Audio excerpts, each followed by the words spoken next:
സിസ്റ്ററെ, നമ്മൾ ഈ ഇടയ്ക്ക് ഒരു വേളാങ്കണ്ണി യാത്ര നടത്തിയല്ലോ. അപ്പൊ അതിനെ പറ്റിയുള്ള കുറച്ച് അനുഭവങ്ങൾ ഞങ്ങളുമായിട്ട് പങ്കുവെക്കാവോ? എൻ്റെ പേര് സിസ്റ്റർ ജീവസ്. SD സന്യാസ സമൂഹത്തിന്റെ സഭാസ്ഥാപകനായ ധന്യൻ വർഗീസ് പയ്യപ്പള്ളിയച്ചന്റെ ജന്മസ്ഥലമായ കോന്തുരുത്തിയിൽ ബെത്സൈദ എന്ന ഒരു സ്ഥാപനം സ്ഥിതി ചെയ്യുന്നുണ്ട്. 35 വർഷത്തോളം പിന്നിട്ട് 36 വർഷത്തിലേക്ക് പിന്നിടുമ്പോൾ ഭിന്നശേഷിക്കാരായ 18 വയസ്സിന് മുകളിലുള്ള 21 കുട്ടികൾ താമസിക്കുന്ന ഒരു സ്ഥാപനമാണത്. എല്ലാ വർഷവും അവരെ സംബന്ധിച്ചിടത്തോളം അവരുടെ വാർഷിക പരിപാടികളും വിനോദയാത്രകളും മാനസികോല്ലാസത്തിനുള്ള പല പദ്ധതികളും ഞങ്ങൾ തയ്യാറാക്കാറുണ്ട്. ഈ വർഷം പ്രത്യേകമായിട്ട് അവർക്കുള്ള ഒരു പ്രത്യേക ആഗ്രഹമായിരുന്നു വേളാങ്കണ്ണി യാത്ര എന്നുള്ളത്. ആ സ്വപ്നത്തിന് വേണ്ടി 1 വർഷത്തോളം ഞങ്ങൾ അതിനു വേണ്ടി കാത്തിരുന്നു. കാരണം ഇത് എങ്ങനെ കുട്ടികളെ കൊണ്ടുപോകും, എങ്ങനെ തിരിച്ചു വരും, എത്ര ദിവസം എടുക്കും എന്നും ഞങ്ങൾക്ക് ചിന്തയില്ലായിരുന്നു. എങ്കിലും അതിനുവേണ്ടി പല പ്രാവശ്യം ഗവൺമെന്റ് ഓഫീസുകളും റെയിൽവേ ഓഫീസുകളും കയറി ഇറങ്ങേണ്ടി വന്നു. ബെത്സൈദയിലെ മക്കളെ സംബന്ധിച്ചിടത്തോളം എല്ലാ വർഷവും ഒരു വിനോദയാത്രയുണ്ട്. ഈ വിനോദയാത്ര വേളാങ്കണ്ണിയിൽ ആയതുകൊണ്ട് ഏറ്റവും ചെലവ് ചുരുങ്ങിയതും എന്നാൽ കുട്ടികൾക്ക് ഏറ്റവും കംഫർട്ടായതുമായ യാത്ര നമുക്ക് തിരഞ്ഞെടുക്കണമായിരുന്നു. അതുകൊണ്ട് ട്രെയിൻ യാത്രയായിരിക്കട്ടെ എന്ന് പലപ്പോഴും ഞങ്ങൾ ആഗ്രഹിച്ചു. ട്രെയിനിൽ ഇതുവരെ കയറാൻ സാധിക്കാത്ത കുട്ടികൾക്കും അതൊരു അനുഭവമായി മാറട്ടെ എന്ന് ആഗ്രഹിച്ചിരുന്നു. ഈ ട്രെയിൻ യാത്രയെ സഹായകമായത് ഗവൺമെന്റിന്റെ ഫിറ്റ്നസ് സർട്ടിഫിക്കറ്റ് നമുക്ക് വേണമായിരുന്നു.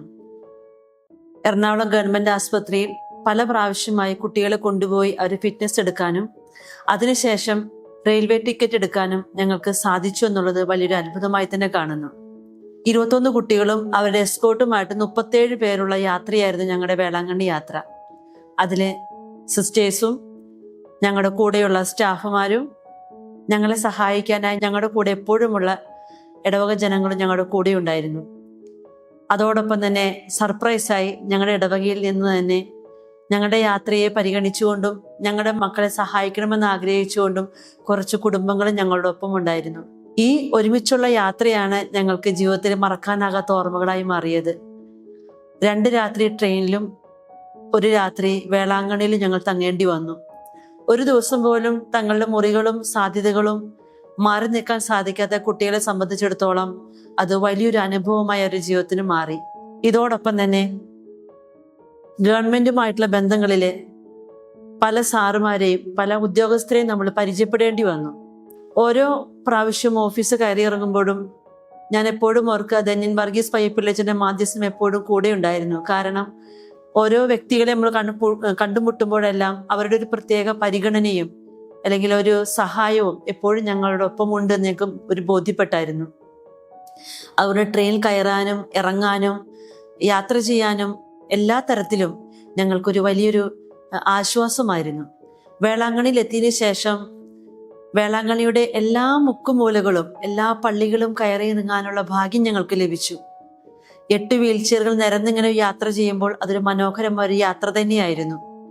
കൂടെയുള്ളവരും പരിസരത്തുള്ളവരും കണ്ടു നിന്നവരും ഞങ്ങളെ സഹായിച്ചിരുന്നു.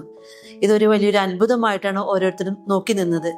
പലപ്പോൾ ഫോട്ടോകൾ ഓരോന്നും തിരിച്ചു മറിച്ചു നോക്കുമ്പോൾ ഇത്രയും പേർ വേളാങ്കണ്ണിയിൽ പോയി വന്നോ എന്ന് പലപ്പോഴും ഞാൻ സ്വപ്നം പോലെ തോന്നാറുണ്ട്. എല്ലാ പള്ളികളിൽ കയറി ഇറങ്ങിയതോടൊപ്പം തന്നെ കടൽ കാണാനുള്ള ഒരു ആഗ്രഹവും ആ കുട്ടികളുടെ മനസ്സിലുണ്ടായിരുന്നു. അതും ഞങ്ങൾക്ക് സാധ്യമാക്കി തീർത്തു. കടലോരത്ത് പോയിരുന്ന് അതിന്റെ മനോഹാരിത കാണാനുള്ള ഭാഗ്യം കൂടി ഈ വീൽ ചെയറിലായിരുന്ന കുട്ടികൾക്ക് പോലും സാധിച്ചു എന്നുള്ളത് ഒരു ദൈവത്തിന്റെ പ്രത്യേക ഇടപെടലായി ഞാൻ കാണുന്നു.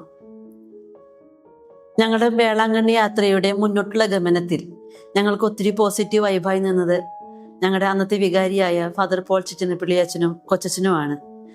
വികാരിച്ചനും കൊച്ചച്ചനും ഞങ്ങളുടെ കൂടെ ഉണ്ടായിരുന്ന കൊണ്ട് വേറൊരു ഷെഡ്യൂൾ കുർബാനയ്ക്ക് വേണ്ടി ഓടേണ്ടി വന്നില്ല. കാരണം കുട്ടികളുടെ സമയത്തെ ക്രമീകരിച്ചുകൊണ്ട് തന്നെ അവരുടെ സാവധാനത്തെ മനസ്സിലാക്കിക്കൊണ്ട് തന്നെ നിത്യാരാധന ചാപ്പൽ ഞങ്ങൾക്കായി തുറന്നു വന്ന് പ്രത്യേകമായ ഒരു കുർബാന വിശുദ്ധ ബലി അർപ്പിക്കാനും അത് ഉൾക്കൊള്ളാനും ഞങ്ങൾക്ക് ഓരോരുത്തർക്കും സാധിച്ചു.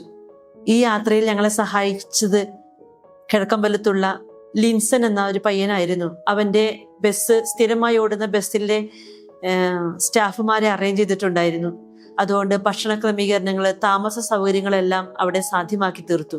മറിച്ച് പുറകോട്ട് തിരിഞ്ഞ് ചിന്തിക്കുമ്പോൾ വേളാങ്കണ്ണി എന്ന് ഓർക്കുമ്പോൾ ദൈവത്തിന്റെ ഒരു പ്രത്യേക ഇടപെടൽ, ദൈവം ഇറങ്ങി വന്ന ഒരു അനുഭവം, അല്ലെങ്കിൽ ഈ കുട്ടികളെ സംബന്ധിച്ച് അവർക്ക് എന്തുമാത്രം ഒരു സാധിക്കില്ല എന്ന് വിചാരിക്കുന്ന ചില കാര്യങ്ങളെ സാധ്യമാക്കി കൊടുത്തു എന്നതാണ് ഉള്ളിൻ്റെ ഒരു ആനന്ദം. കുട്ടികളെ സംബന്ധിച്ചിടത്തോളം വേളാങ്കണ്ണി യാത്ര ഒരു മറക്കാനാകാത്ത ഓർമ്മകളായി മാറി.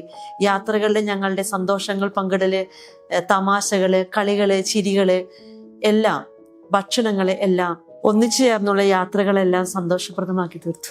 വേളാങ്കണ്ണിയിലേക്കുള്ള 37 പേരുടെ യാത്രയിൽ ഏറ്റവും സന്തോഷപ്രദമായത് അതിൻ്റെ കൂടെയുള്ളത് നമ്മുടെ സിസ്റ്റർ ജോസിയ, 94 വയസ്സായ സിസ്റ്റർ ജോസിയയുടെ കൂടെയുള്ള യാത്രയായിരുന്നു.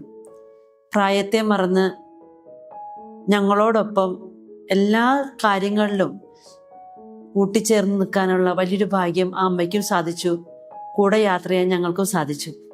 ജനുവരി 26-ാം തീയതി ഉച്ചയ്ക്ക് 1 മണിക്ക് ട്രെയിൻ കയറി ഞങ്ങൾ 28-ാം തീയതി വൈകുന്നേരം 5 മണിക്ക് കാരയ്ക്കൽ റെയിൽവേ സ്റ്റേഷനിൽ നിന്ന് യാത്ര തിരിച്ച യാത്രയിൽ റെയിൽവേ ഞങ്ങൾക്ക് സന്തോഷപ്രദമായ ഒരു ഭക്ഷണം, അന്നത്തെ അത്താഴം ഞങ്ങൾക്ക് ഒരുക്കി തന്നിരുന്നു. ഇതിൻ്റെ ചെലവുകളെല്ലാം ദൈവം പല വ്യക്തികളിലൂടെ ഞങ്ങൾക്ക് നൽകി ഞങ്ങളെ സഹായിച്ചു. റെയിൽവേ ഓഫീസേഴ്സും ഞങ്ങളുടെ കൂടെ ഞങ്ങളുടെ മൈൻഡിനൊപ്പം ഉണ്ടായിരുന്നു. തിരിച്ച് ഞങ്ങൾ എറണാകുളം റെയിൽവേ സ്റ്റേഷനിൽ എത്തിച്ചേർന്നപ്പോൾ ഇടവകയിലെ പലരുടെയും കാറുകള്, അവരുടെ വാഹനങ്ങള് ഞങ്ങളെ നോക്കി ഞങ്ങളെ വെയിറ്റ് ചെയ്ത് നിന്ന ഒരു അനുഭവം ഞങ്ങൾക്ക് മറക്കാനാവാത്തൊരു ഓർമ്മയാണ്. അവരവരുടെ വണ്ടികൾ കൊണ്ടുവന്ന് ഞങ്ങളെ ട്രെയിനിൽ നിന്ന് ഇറങ്ങിക്കഴിഞ്ഞ് ആ സ്റ്റേഷനിലേക്ക് പുറത്ത് എത്തിച്ചു. അവരുടെ വണ്ടികളിൽ തന്നെ ഞങ്ങളുടെ ലഗേജുകളും കുട്ടികളെയും കയറ്റി ഞങ്ങൾ ബസ്സേതയിൽ തിരിച്ചെത്തി. കുടുംബത്തിലെ അംഗങ്ങൾ എവിടെയോ യാത്ര പോയി വന്ന് അവരെല്ലാം തിരിച്ച് അവരുടെ കുടുംബങ്ങളിലേക്ക് എത്തിച്ചേർത്ത വലിയൊരു ഓർമ്മയായി അത് മാറി. ചുരുക്കത്തിൽ ഈ വേളാങ്കണ്ണി യാത്ര ഒരു ദൈവാനുഭവത്തിന്റെ യാത്രയായിരുന്നു. ഈ യാത്രയിൽ ഞങ്ങളെ സഹായിച്ച ഓരോ വ്യക്തികൾക്കും ദൈവനാമത്തിൽ ഞാൻ നന്ദി പറയുന്നു. അപ്പൊ സിസ്റ്ററെ, ഇത്ര മനോഹരമായിട്ട് ഈ വേളാങ്കണ്ണി യാത്രയെ പറ്റിയിട്ടുള്ള അനുഭവങ്ങൾ ഞങ്ങളോട് പറഞ്ഞതിൽ ഒരുപാട് നന്ദി. Thank you sister.